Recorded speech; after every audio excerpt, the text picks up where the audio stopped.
आज हम जिस द्रव्य गुण के टॉपिक को देखने वाले हैं उसका नाम है अग्निमंत। तो लेट्स बिगिन।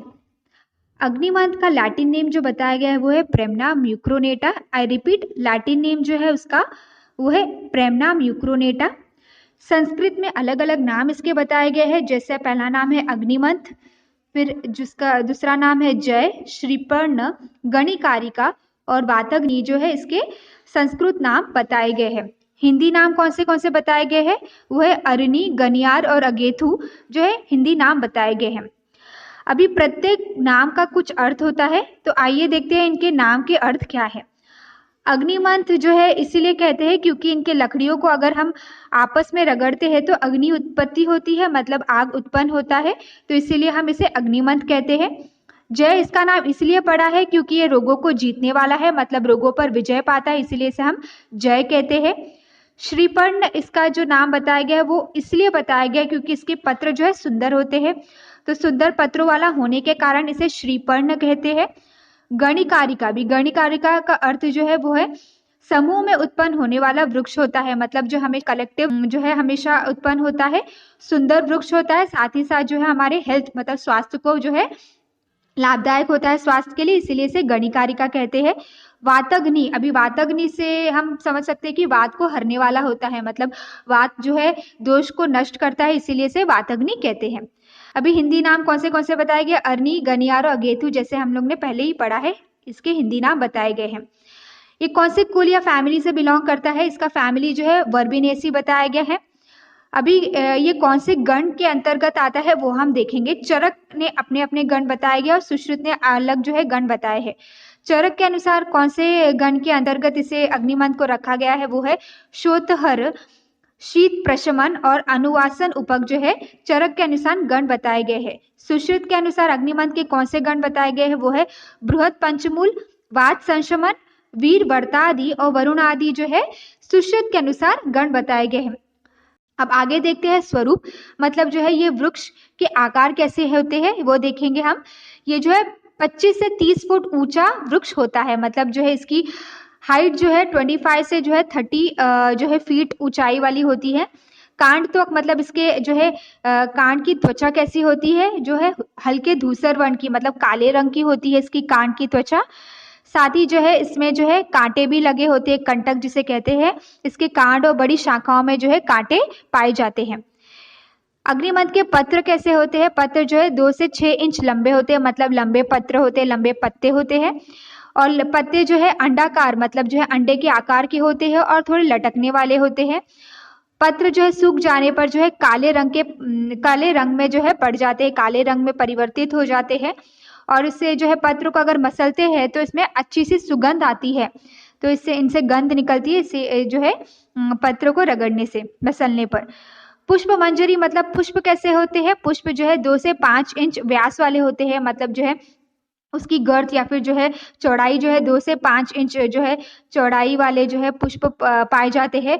पुष्प जो है हरे रंग के होते हैं और साथ ही साथ जो है सफेद रंग के पुष्प लगते हैं इन पे। फल कैसे होते हैं, फल जो है गोलाकार, मतलब गोल होते हैं और कौन से रंग के होते हैं, बैंगनी या फिर काले रंग के जो है फल पाए जाते हैं अग्निमंत के। साथ ही पुष्प जो है मतलब जो है फूल आने का समय कौन सा होता है, अप्रैल से मई में जो है फूल आने का समय बताया गया है। फल आने का समय जो है मई से जून में जो है फल अग्निमंत के लगते हैं। अभी कौन सी जाति बताई गई, इसे 2 जाति बताई गई है अग्निमंत की।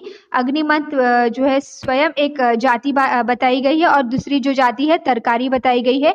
अग्निमंत जो हम आगे पहले जो ऑलरेडी पढ़ चुके हैं जिसके बारे में, वो अग्निमंत ही है, जिसे अगेथु या बड़ी अरणी भी कहते हैं। इसका दूसरा नाम अग्निमंत का जो है अगेथु भी कहते हैं या बड़ी अरणी भी कहते हैं, और जिसका ऑलरेडी हम वर्णन कर चुके हैं। तरकारी जो है इसे टेकार कहते हैं या फिर छोटी अरणी। बड़ी अरणी जो होती है वो अग्निमंत कहलाती है और तरकारी जो है छोटी अरणी कहलाई जाती है। तरकारी जो है इसका प्रसन्नशील गुल्म होता है, मतलब इसका छोटा वृक्ष होता है, ये तरकारी जाति कहलाई जाती है। अभी उत्पत्ति स्थान, मतलब कौन से देशों में प्रदेशों में जो है अग्निमंत पाया जाता है। ये ज्यादातर जो है उत्तर भारत में, मतलब नॉर्थ इंडिया में जो है विशेषतः गंगा के जो किनारे मैदान होते हैं वहां पे जो है अग्निमंत पाया जाता है। अग्नि के जो है गंगा के तट पर पाया जाता है।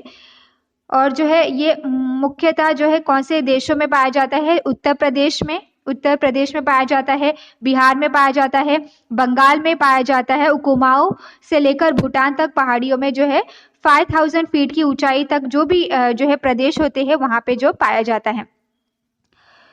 अभी देखते हैं हम इसके गुण क्या बताए गए हैं। गुण में हम इसके अंतर्गत हम देखेंगे रस, वीर्य, विपाको गुण देखेंगे। अग्निमंथ का रस कौन सा है? अग्निमंथ का रस जो है तिक्त, कटु, कषाय और मधुर बताया गया है।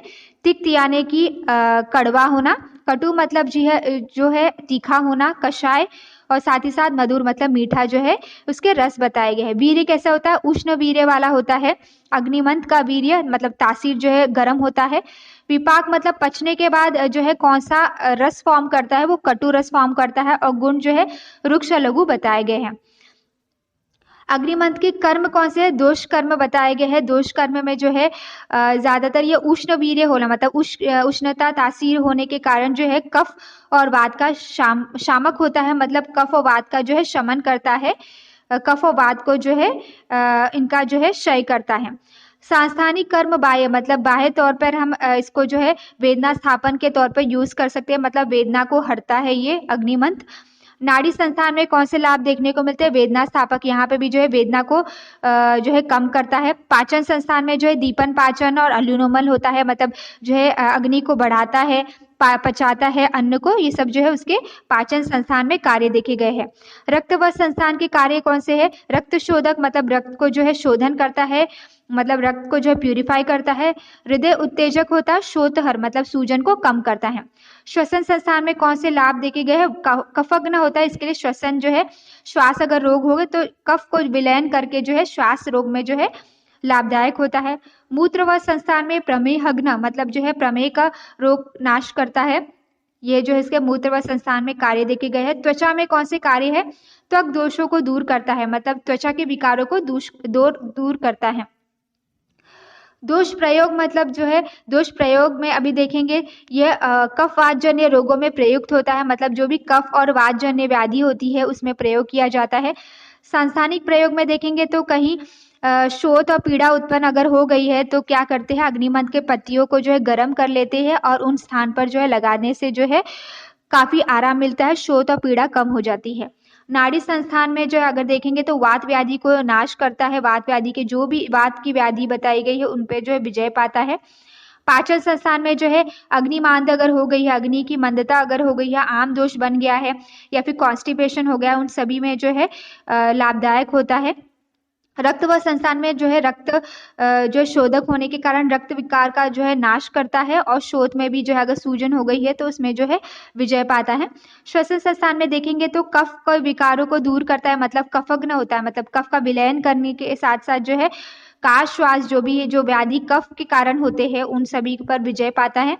मूत्र व संस्थान में जो है प्रमेह में उपयोगी होता है, मतलब जो प्रमेय जो है मूत्र व संस्थान से जो है मूत्र वह स्रोत से संबंध रखता है, इसीलिए जो है मूत्र पे जो है विजय पाने के कारण प्रमेय में जो उपयोगी पाया जाता है यह अग्निमंथ। त्वचा में देखेंगे तो त्वचा जो है रोग जैसे शीत पित्त और अन्य जो है त्वचा विकार होते हैं उन पर जो है लाभदायक होता है। अग्निमंथ के मूल का कल्क जो है इसमें त्वचा विकारों में सेवन करते हैं, मतलब अग्निमंथ के जो मूल होते हैं रूट्स होते हैं उनका काढ़ा बनाकर हम जो है कल्क बनाकर जो है प्रयोग करवाते हैं। सात्वीकरण देखेंगे तो ज्वर में जो है ज्वर के बाद जो दौर्बल्य या पांडु ये सब जो रोग उत्पन्न होते हैं, उपद्रव उत्पन्न होते हैं, उनपे जो है उनमें जो है विजय पाने के लिए हम जो है इन अग्निमंथ का छाल का जो काढ़ा बनाकर हम उस देखते हैं। प्रयोज्य अंग कौन सा अंग जो है उपयोगी बताया गया है? पत्र और मूलत्वक जो है उपयोगी बताया गया है। मात्रा देखेंगे तो चूर्ण जो है 1 से 3 ग्राम जो है चूर्ण की मात्रा बताई गई है। क्वाथ की जो है 50 से जो है 100 मिलीलीटर जो है मात्रा बताई गई है। स्वरस की जो है 10 से 20 मिलीलीटर मात्रा बताई गई है। अभी अग्निमंथ के विशिष्ट योग कौन से बताए गए? अग्निमंथ के विशिष्ट योग जो है अग्निमंथ का कषाय, अग्निमंथ मूल कल्क और दशमूलारिष्ट जो है विशिष्ट योग बताए गए हैं। विशिष्ट योग जो एग्जाम में पूछ सकते हैं, साथ ही मात्रा भी बहुत इंपॉर्टेंट है। विशिष्ट योग आई रिपीट अगेन, अग्निमंथ कषाय, अग्निमंथ मूल कल्क और दशमूलारिष्ट जो है विशिष्ट योग अग्निमंथ के बताए गए हैं। This was all about Agnimanth. Till then, keep liking, sharing and subscribing our channel for more videos. Keep supporting our channel. Thank you so much.